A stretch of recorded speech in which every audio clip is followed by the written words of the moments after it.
itulah firman Tuhan yang perlu kita renungkan pada pagi hari ini. Yang berbahagia adalah kita yang sudah baca dengar firman Tuhan, tetapi bukan sekedar baca dan dengar, melainkan melakukan firman itu dalam kehidupan kita sehari-hari. Saudara-saudara yang saya kasih dalam Tuhan Yesus Kristus, setiap kita pasti ingin disebut orang pintar, saudara. Ya, makanya kita sekolah setinggi-tingginya, saudara. Kita mau anak kita itu disebut orang pintar, makanya kita sekolahin, saudara. Tetapi saudara tahu, pintar di hadapan Allah bukan karena sekolah. Bukan berarti sekolah itu tak penting, ya kan? Sekolah itu penting, makanya kita habis-habisan untuk anak kita kan, saudara. Tidak perlu ngutang, gitu kan? Tetapi ingat, pintar di hadapan Allah bukan karena sekolah, walaupun sekolah penting. Jadi selain kita memiliki anak atau kita pintar dalam kategori ilmu pengetahuan, mari juga pintar di hadapan Tuhan, saudara. Karena percuma pintar di ilmu pengetahuan, tetapi nggak pintar di hadapan Allah. Lebih bagus saudara-saudara pintar di hadapan Allah, tapi nggak pintar di ilmu pengetahuan. Bukan berarti nggak perlu ilmu pengetahuan, saudara. Saya tidak berkata bahwa pengetahuan nggak perlu, saudara. Tetapi lebih bagus Anda pintar di hadapan Allah daripada Anda pintar secara ilmu pengetahuan, daripada Anda pintar secara ilmu pengetahuan tetapi Anda tak pintar di hadapan Allah. Tetapi yang paling menyedihkan itu, saudara, udah nggak pintar di ilmu pengetahuan, nggak pintar juga di hadapan Allah, ya kan? Ada banyak orang hari ini, saudara, pintar sih secara ilmu pengetahuan, tetapi nggak pintar di hadapan Allah. Percuma, saudara. Mudah-mudahan kita pintar ilmu pengetahuan, tetapi pintar juga di hadapan Allah. Itulah sebabnya, saudara, kita diperingatkan oleh Paulus dalam bacaan kita tadi. Perhatikan di sana, saudara, ayatnya ke 17, saudara. Ayat 17. Mari perhatikan ayat 17 ini. Dikatakan demikian. Sebab itu janganlah kamu bodoh. Itu kalimat negatif, saudara. Ya kan? Coba kita ganti dengan kalimat positif. Jadi apa, saudara? Sebab itu jadilah kamu pintar. Jangan bodoh, jadi pintar, gitu kan? Tapi luar biasa, saudara, kalimat selanjutnya. Tetapi usahakanlah supaya kamu mengerti kehendak Tuhan. Agar kita gak bodoh, saudara, walaupun mungkin kita S3, mengerti kehendak Tuhan, katanya. Jadi pintar di hadapan Tuhan bukan karena pintar matematika, saudara. Walaupun matematika penting. Pintar di hadapan Tuhan bukan karena dia ahli komputer, bukan. Walaupun komputer itu penting. Makanya, saudara, orang pintar di dunia ini belum tentu pintar di hadapan Allah. Buktinya apa? Banyak orang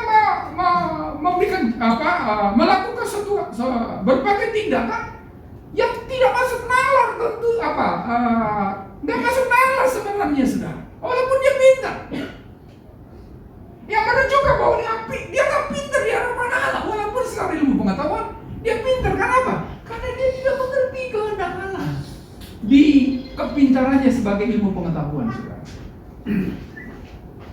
Pernah nggak tahu di mana di kasusnya, saudara, atau ada bule, saudara. Yang Indonesia ini kan kebule-bule aja, saudara. Kebarat-baratan maksudnya.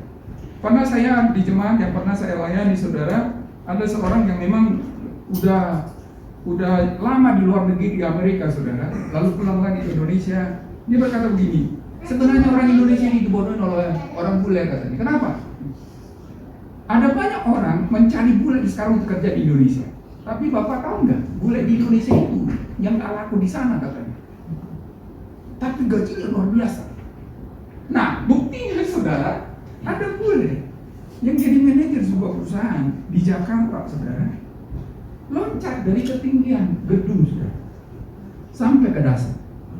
Akhirnya apa? Mati, katanya. Mati. S2, saudara, luar negeri, manajer di perusahaan besar, loncat, saudara.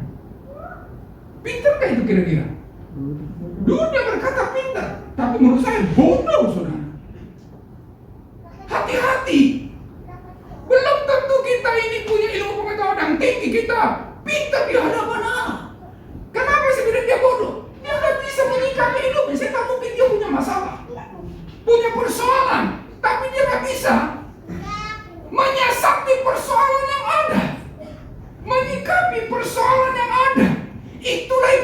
bodoh di hadapan Tuhan, saudara. Sekalipun dia punya titel, punya ilmu yang sangat tinggi. Saudara-saudara yang saya kasih dalam Tuhan Yesus Kristus, nggak tahu latar belakang pendidikan kita apa, saudara. Tapi saya nggak peduli itu, ya. Tetapi yang saya ingin rindukan di dalam hidup kita, saudara, pintarlah di hadapan Allah. Pintar bukan karena saya sudah lulus sarjana, bukan, saudara. Pintar bukan karena saya sudah baca Alkitab dari Kejadian sampai Wahyu, bukan, saudara. Itu yang saya katakan tadi. Mari kita bukan sekedar belajar baca Alkitab, tetapi melakukannya. Melakukan apa? Ngerti kehendak Tuhan dalam hidup kita, saudara. Apakah kita mengerti kehendak Allah dalam hidup kita? Pernahkah saudara bertanya, kenapa kita sekolah, saudara? Ada banyak orang ditanya, Pak, Dek, kenapa sekolah? Supaya pintar. Untuk apa pintar? Supaya dapat pekerjaan yang bagus nanti. Untuk apa dapat pekerjaan yang bagus? Supaya dapat duit yang banyak. Untuk apa dapat duit yang banyak? Supaya beli rumah. Untuk apa beli rumah? Supaya bisa nanti menikah. Untuk apa menikah? Supaya punya anak. Untuk apa punya anak? Supaya nikahkan anak. Untuk apa nikahkan anak? Supaya punya cucu. Untuk apa punya cucu? Nah, bisa habis, saudara. Tinggal nanti, untuk apa itu? Untuk mati. Selesai. Ada banyak orang hari ini ketika ditanya, untuk apa hidup? Gak bisa jawab, saudara. Saudara yang saya kasih dalam Tuhan Yesus Kristus, pernahkah Anda bertanya, untuk apa Anda berkeluarga? Hari ini akan ada penyerahan anak. Mudah-mudahan orang tua yang menyerahkan anaknya, menyerahkan anak itu karena tahu untuk apa mereka menyerahkan anak. Mari perhatikan, saudara, Roma pasal 7. Roma pasal 7. Ya. Mulai ayat yang terakhir, saudara. Roma pasal 7. Di sana dikatakan, sebab segala sesuatu adalah dari Dia, oleh Dia, dan kepada Dia. Bagi Dialah kemuliaan sampai selama. Inilah sebenarnya tujuan kita hidup, saudara. Inilah maksud Tuhan. Inilah kehendak Allah dalam hidup kita, saudara. Jadi kalau mau pintar di hadapan Allah, mengertilah kehendak Allah, bahwa hidupmu dari Allah, hidupmu untuk Allah, hidupmu bagi kemuliaan Allah, termasuk pergumulan yang ada dalam hidup ini. Makanya kenapa saya bilang tadi, bodoh itu orang yang jatuh dari lantai atas itu, saudara, karena dia tidak tahu untuk apa dia bergumul, kenapa dia mengalami kesulitan, kenapa dia harus menangis, kenapa dia harus mengalami benturan. Ada maksud Tuhan, saudara. Kehendak Allah ada di sana, saudara. Tentu apa? Supaya Allah diagungkan dan ditinggi.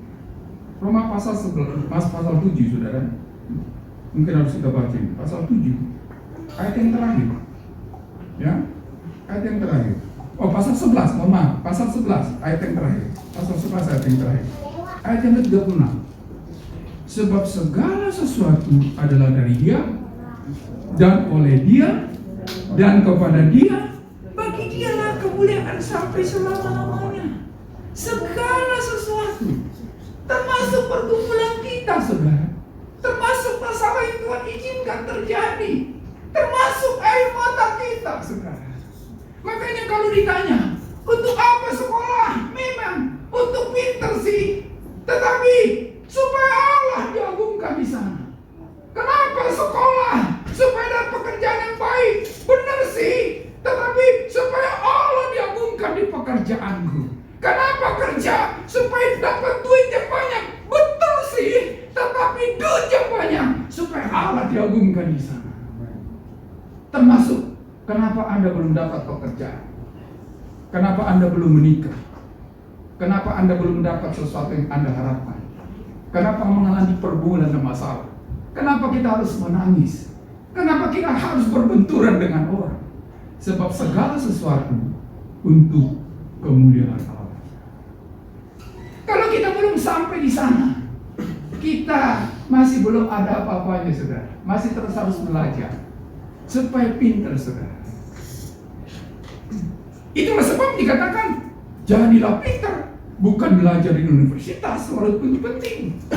Karena itu janganlah bodoh, tetapi mengertilah matematika. Enggak.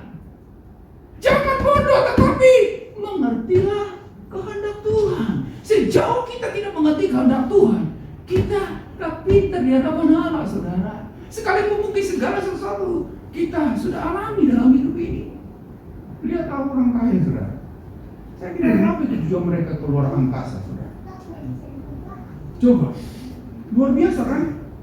Jalan-jalan bukan keluar negeri lagi, keluar angkasa. Hanya celuk miliaran rupiah, saudara, budgetnya. Mungkin itu bangga buat dia. Tapi coba tak tanya Jeff Bezos itu, saudara, untuk apa keluar negeri? Dia nggak tahu itu, saudara. Untuk pamer aja bahwa dia punya uang yang banyak, punya sesuatu yang bisa dibanggakan dalam hidup. Makanya saudara, kalau saudara perhatikan proyek terbaru dari Jeff Bezos itu, saudara, dia mendanai sebuah perusahaan di Amerika supaya ada sebuah obat untuk membuat manusia langgeng, kekal katanya, nggak mati-mati. Dia mengerti, saudara, kehendak Allah. Dia mengerti bahwa manusia itu fana, saudara, nggak selamanya di sini. Dan itu nggak sebanding. Berapa lama sih kita ingin hidup di dunia ini? Mau 1000 tahun? Nggak masalah kalau mau sampai, saudara. Mau 2000 tahun? Nggak masalah kalau memang sanggup, saudara. Tapi dibanding dengan kekekalan, nggak sebanding, saudara. Jangan terlalu tergiur. Makanya kita harus tahu kenapa kita ada di dunia ini, saudara. Untuk apa kita ada di dunia ini? Kenapa kita kerja keras sih cari duit? Kadang-kadang kalau ditanya orang tua itu, kenapa kerja keras Pak? Untuk anak-anak saya. Hanya sebatas itu kan, saudara. Setelah selesai udah, kalau anak-anak bisa memanage apa yang ditinggalkan orang tuanya. Tetapi saudara, mungkin kita nggak punya apa-apa. Tetapi kalau kita tahu kehendak Allah di keadaan nggak punya apa-apa itu, di sana kita disebut orang pintar, saudara. Ketika kita mengalami kesulitan dan persoalan, dan kita tahu kehendak Allah di sana, dan kehendak Allah itu jelas, supaya Allah diagungkan, Allah ditinggikan, Allah dimuliakan di setiap aspek kehidupanku, maka kita akan disebut orang pintar. Saudara, ada orang tukang batu, saudara, yang memang diproyek sebuah bangunan gitu ya. Ada beberapa orang, lalu ada orang lewat, lalu tanya orang itu, dia lagi ketok-ketok batu itu untuk mecahin batu gitu lah, saudara. Lalu orang itu bertanya, lagi ngapain sih Pak? Katanya. Dengan muka cembetut melihat orang itu, lalu berkata, kok masih tanya? Apa nggak lihat? Katanya. Jadi sebenarnya kok perlu tanya lagi tuh maksudnya? Iya, lagi pecahin batu gitu kan? Jadi hanya sebatas itu, sudah mecahin batu, gitu, selesai. Lalu yang kedua, karena ini agak cembetut, dia agak marah gitu, dia beralih ke orang yang kedua, pecahin batu juga, sudah. Lalu ditanya, Pak, lagi ngapain? Cari makan, katanya. Padahal dia pecahin batu, bukan makan, saudara. Tapi lebih jauh dari yang pertama. Bukan sekadar pecahin batu, tapi lewat pecahin batu dia dapat duit dan bisa makan.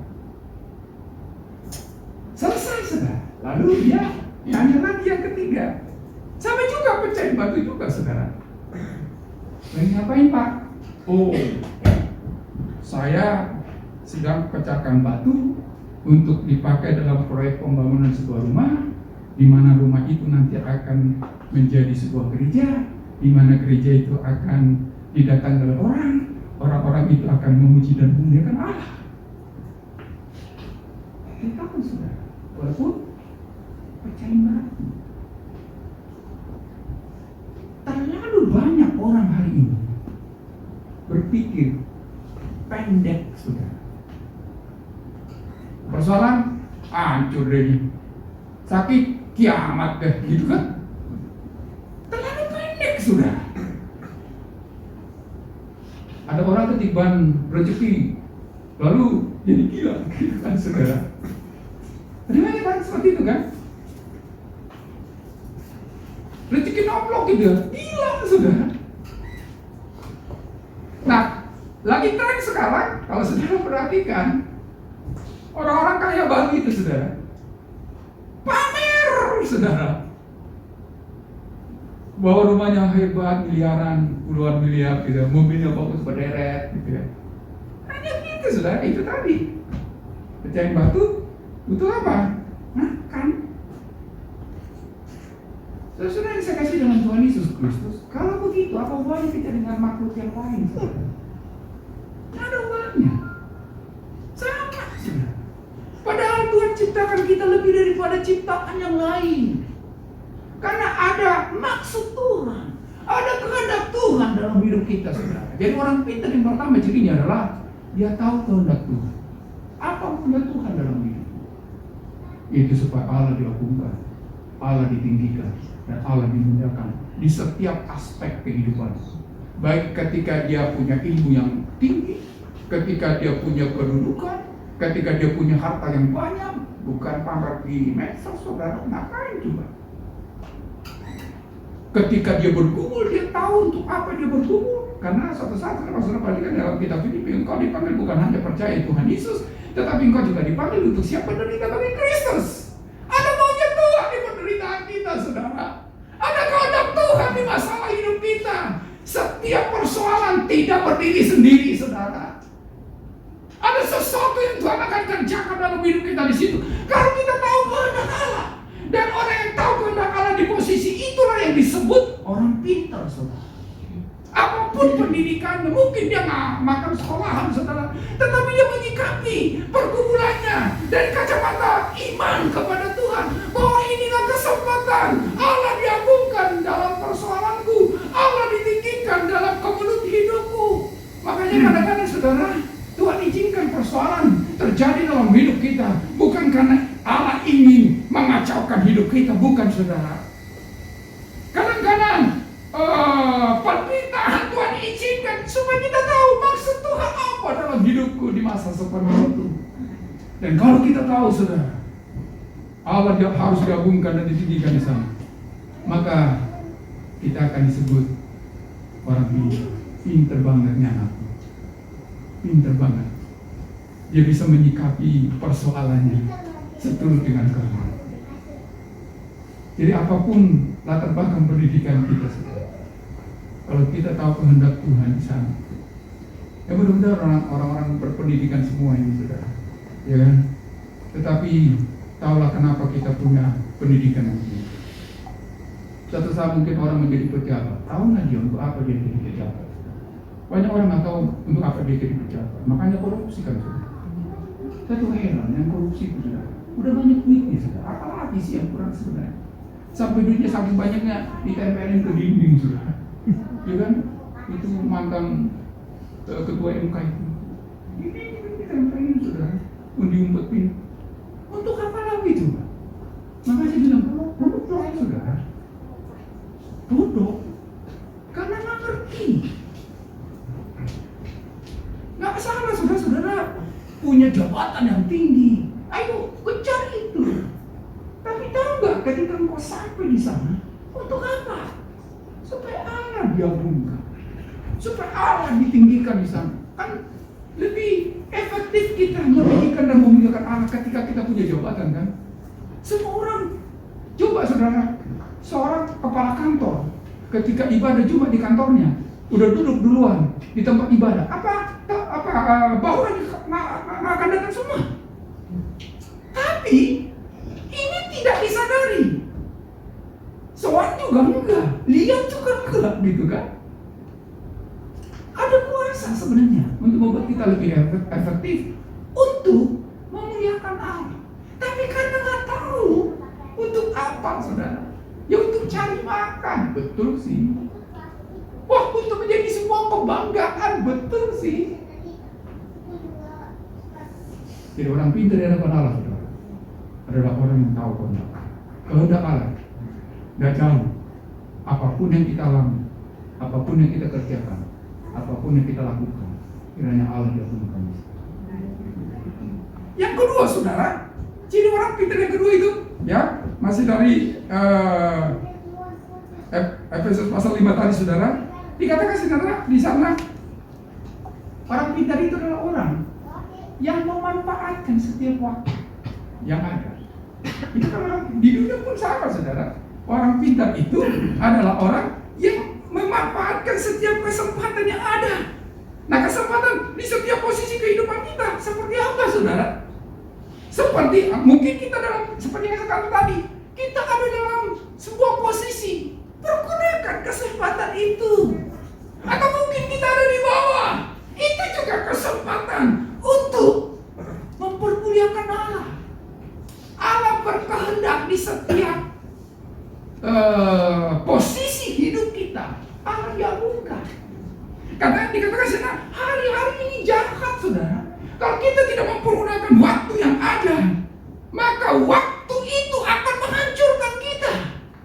Bukan karena banyak orang hari ini tidak bisa memanfaatkan waktu, dan waktu itu menghancurkan hidupnya, saudara.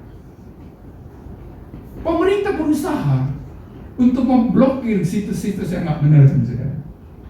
Tetapi semakin diblokir, semakin banyak gantinya, saudara. 100 diblokir, 1000 yang hadir. 1000 yang hadir, 10.000 yang 1000 yang diblokir, 10.000 yang hadir. Jadi percuma, saudara. Apalagi teknologi sekarang. Jadi yang diperlukan bukan pemblokiran sebenarnya, tapi yang diperlukan adalah orang-orang yang tahu kehendak Allah dalam hidupnya dan memanfaatkan setiap kesempatan itu untuk mempermuliakan Allah. Termasuk di dalamnya adalah persoalan hidup, termasuk di dalamnya kecanggihan teknologi, saudara. Seringkali kan di gereja itu, Bapak Ibu Saudara-saudara, selama ibadah berjalan, tolong HP-nya dinonaktifkan. Satu sisi bagus juga sih, saudara.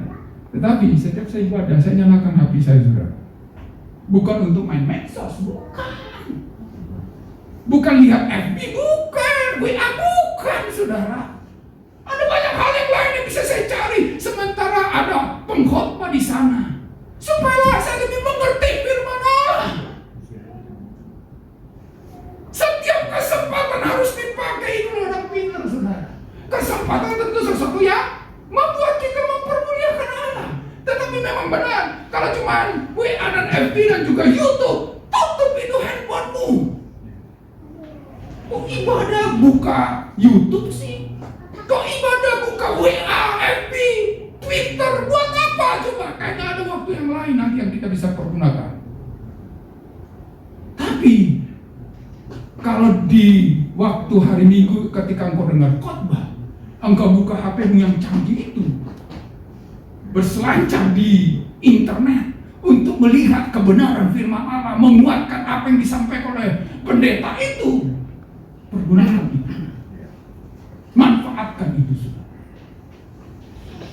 Ada orang handphone 25 juta, cuma lihat YouTube dan WA, FB, sama Twitter, sama yang lain-lain, saudara. Gak sebanding dengan harga yang dikeluarkan, saudara. Buat apa coba? Gagah-gagahan kan, apalagi kalau ada buah yang kepotong kemakan itu, saudara, gambarnya. Orang begitu bangga punya HP seperti itu. Gak salah, saudara, gak salah. Saudara punya HP 25 juta, berarti saudara hebat itu. Tapi manfaatkan itu, saudara. Pergunakan HP-mu itu untuk mempermuliakan Allah. Itulah orang pintar di hadapan Allah, saudara. Jangan jadi gaptek memang. Tolong dong, kecilin dong volume HP itu buat diri sendiri, tapi ngecilin volume handphonenya. Yang dia nggak tahu, saudara. Harga 25 juta. Jadi saya berkhotbah begini, mengungkapkan bukan berarti apa itu penting, saudara. Saya juga punya duit, saya beli juga itu, saudara, punya aja. Tetapi untuk apa? Anda punya handphone yang apa? Yang canggih. Pergunakan, saudara. Orang pintar yang kedua adalah orang yang memanfaatkan setiap kesempatan. Untuk apa? Untuk memenuhi kehendak Allah yang pertama tadi.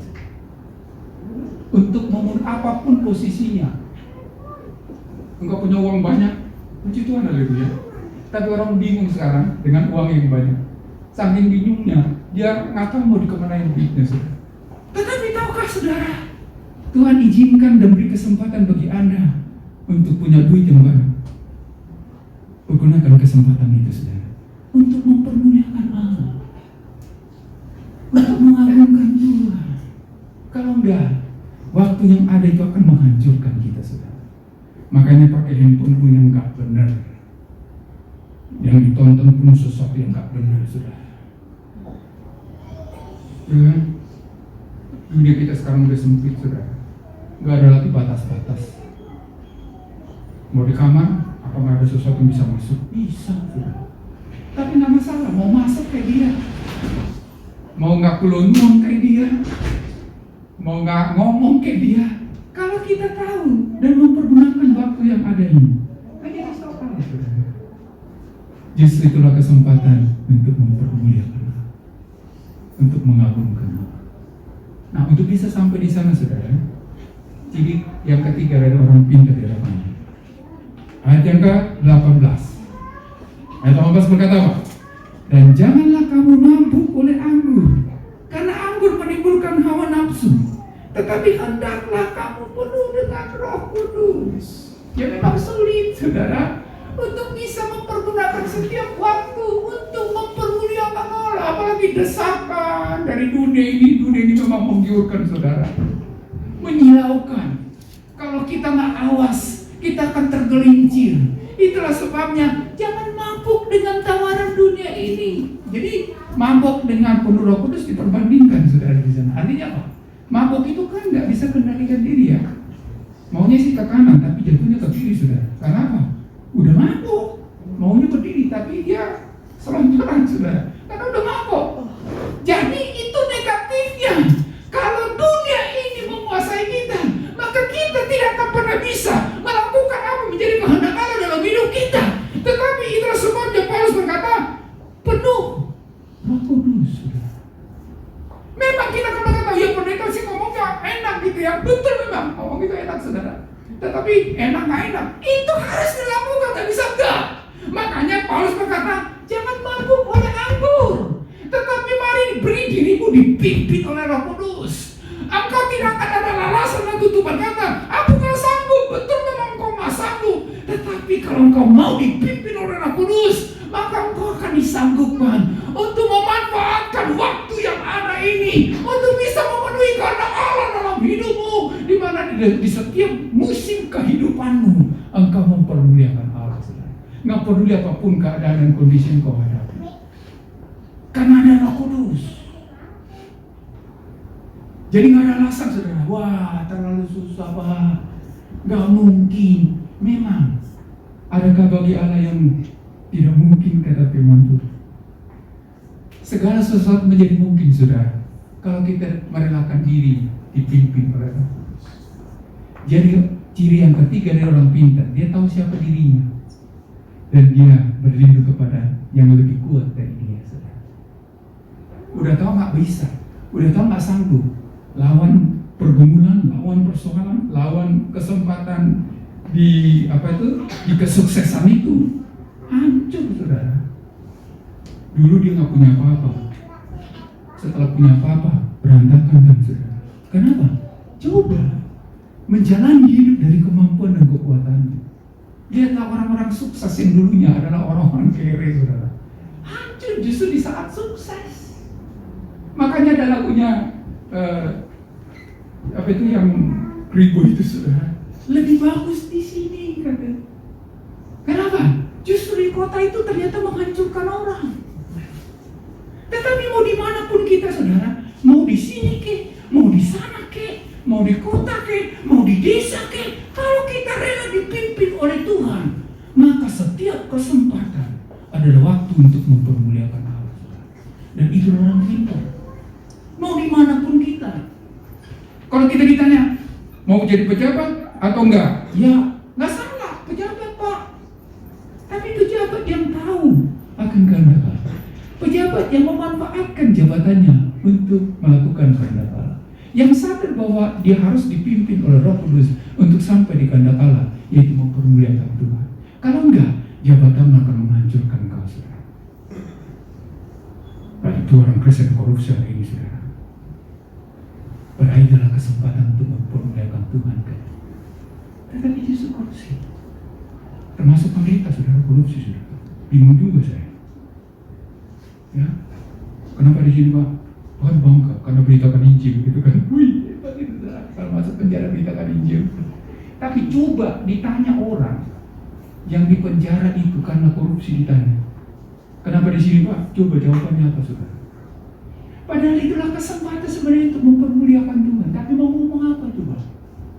Bapak di penjara karena apa? Mau jawab apa saudara? Tetapi ketika Anda melakukan kehendak Tuhan, ditanya, kenapa Anda di sini? Karena saya beritakan Injil. Karena saya melakukan kehendak Tuhan. Karena saya melakukan firman. Betapa bangganya kita bicarakan saudara. Tidak ada yang ditutup-tutupi. Dan itu hanya bisa saudara kalau kita mau rela dipimpin oleh Roh Kudus. Kita nggak sanggup sebenarnya. Apalagi ketika kita diperhadapkan pada pilihan saudara, antara memilih A dengan yang lain. Seringkali sulit kita harus berkata, sukar saudara. Tetapi kalau Roh Kudus yang berperan penting dalam hidup kita di sana, maka kita akan memilih kehendak Tuhan. Pagi ini kami renungan dari Maria saudara, diperhadapkan sebuah pilihan antara ikut kehendak Tuhan atau kemungkinan mati saudara. Sebab dia harus mengandung dan melahirkan belum bersuami walaupun sudah tunangan. Tetapi luar biasa, Maria berkata apa? Aku ini hamba Tuhan, jadilah padaku seturut dengan apa yang Engkau firmankan. Walaupun konsekuensinya apa saudara? Mati. Karena biasanya di zaman itu saudara, orang ketahuan mengandung belum punya suami, dilemparin batu sampai mati saudara. Gak ada dalam pikiran Maria, nanti Tuhan akan diberi, Tuhan akan benteng, Tuhan akan jaga saya. Yang dipikirkan Maria apa? Mati saudara. Tetapi itulah kehendak Tuhan bagi dia. Kenapa dia sanggup? Roh Kudus ada padamu, kata. Roh Kudus menaungi engkau. Jadi kalau Roh Kudus yang memimpin hidup kita saudara, tidak ada sesuatu yang tidak mungkin kita lakukan. Dan itulah orang pintar. Dan ciri yang keempat orang pintar adalah ayat yang setelah di 21. Dan rendahkanlah dirimu seorang kepada yang lain di dalam takut akan Kristus. Orang pintar itu adalah seperti padi saudara. Semakin berisi, semakin rumit dia. Tong kosong nyaring bunyinya.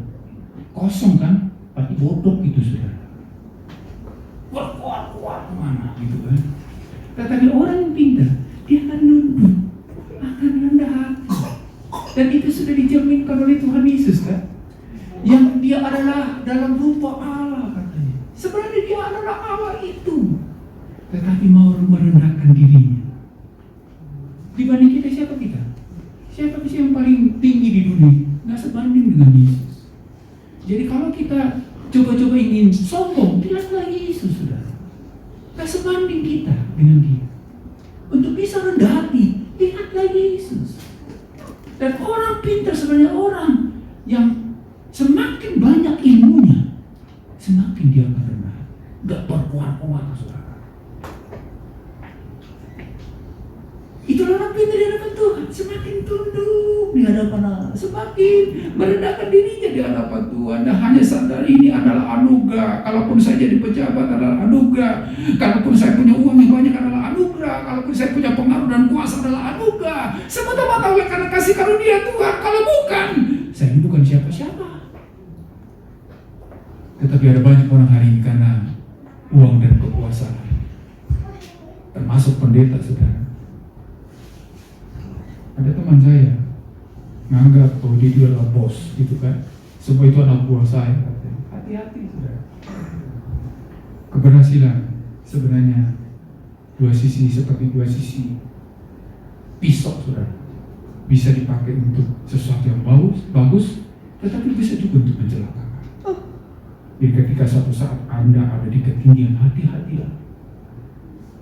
Itu bisa bisa menjadi kesempatan untuk mempermuliakan Allah, tetapi itu juga bisa menghancurkan Anda kalau Anda tidak hati-hati. Tetapi orang pintar di hadapan Tuhan, semakin dia tinggi, semakin rendah hati. Semakin Tuhan pakai, semakin rendah hati. Jadi apapun kedudukan dan posisi Anda hari ini, sadarlah, itu adalah anugerah. Sebagai penutup saudara, kita kenal itu reporter TV yang ada di Amerika yang terkenal itu perempuan orang negro itu saudara. Wilfred itu ya. Wilfred itu bacaannya apa? Wilfred ya. Sampai ada Injil Wilfred saudara berkata begini. Kalau mau sukses, mau usah percaya Tuhan, kerja keras aja udah. Pasti sukses katanya. Udah kerja keras aja, nggak usah doa, ngapain, habis-habisin waktu gitu kan. Betul memang, sukses itu adalah kerja keras sudah. Jadi jangan mimpi Anda akan sukses kalau tiduran terus, berleha-leha terus. Betul memang, sukses adalah kerja keras. Tapi saudara tahu, kerja keras tidak selamanya berujung sukses. Wilfred itu bisa berkata seperti itu karena memang dia kerja keras dari masa mudanya, sejak dari mulai masa mudanya sampai dia terkenal sekarang. Betul memang, tetapi ingat, kerja keras tidak selamanya berujung sukses, saudara. Bukankah ada banyak seperti dia yang kerja keras habis-habisan? Banyak, bukan cuma dia yang kerja keras, saudara. Kalau cuma dia yang kerja keras, dia bisa ngomong seperti itu. Tetapi ada banyak orang yang kerja keras, tetapi nggak sukses, saudara. Jadi kalau Anda sukses hari ini, karena apa? Bukan karena kerja keras, toh. Kalau Tuhan tidak mengizinkan Anda sukses, mau kepala ini jadi kaki, kaki jadi kepala, nggak akan sukses, saudara. Itulah kata Amsal. Ya kan? Susah payah orang tidak bisa menambahkannya. Kekayaan itu dari Tuhan, katanya. Sukses itu dari Tuhan. Kalau Tuhan tidak izinkan, nggak akan mungkin, saudara. Jadi tetaplah rendah hati dengan pencapaian hidupmu hari ini apapun itu, saudara. Sadarilah, itu adalah anugerah. Dimanapun posisi kita, semakin tinggi semakin banyak uang kita, semakin populerkah kita. Dulu belum apa-apa rajin ke gereja, udah dapat dikit aja udah mulai bolong-bolong ke gereja. Semakin naik karirnya, semakin hilang dari gereja. Kenapa? Sibuk pak, gitu kan? Sibuk bu, mau maaf, lagi tuh keliling Indonesia, gitu kan? Padahal dulu didoain sama pendetanya supaya sukses, gitu kan? Tapi sukses membuat dia hilang daripada larang. Karena merasa apa? Ini kesempatan, nggak datang 2 kali. Padahal di saat itulah dia harus mempergunakan waktu untuk mempermuliakan Allah. Jadi siapapun kita hari ini, saudara, mau kita sekolah atau enggak, mau kita kaya atau enggak, punya uang atau enggak, punya kedudukan atau enggak, jadilah orang pintar.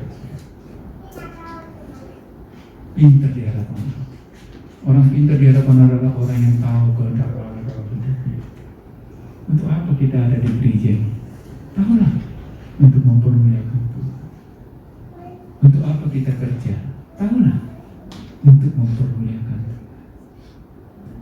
Dan pintar yang kedua adalah mempergunakan setiap waktu yang ada. Pergunakan setiap waktu yang ada untuk mempermuliakan Allah. Untuk bisa itu, jadikan hidup dipimpin oleh Roh Kudus. Karena kau gak bisa, apalagi banyak duit kan, bentar-bentar ke luar negeri gitu kan, bentar-bentar sibuk gitu ya. Tapi kalau kita dipimpin oleh Roh Kudus, maka kita akan bisa memanage waktu, sudah. Saya lihat wawancaranya Luhut Panjaitan itu, sudah. Kok masih bisa Pak datang ke vlog saya, kata si Deddy Corbuzier, sudah. Dia bilang apa, saudara? Kita yang ngatur waktu, Pak. Jangan waktu yang ngatur kita. Jadi nggak ada alasan sibuk, saudara. Enggak. Dipimpin, engkau akan bisa memanage waktu untuk bisa mempermuliakan Allah. Dan dimanapun Anda ditempatkan oleh Tuhan, tetaplah rendah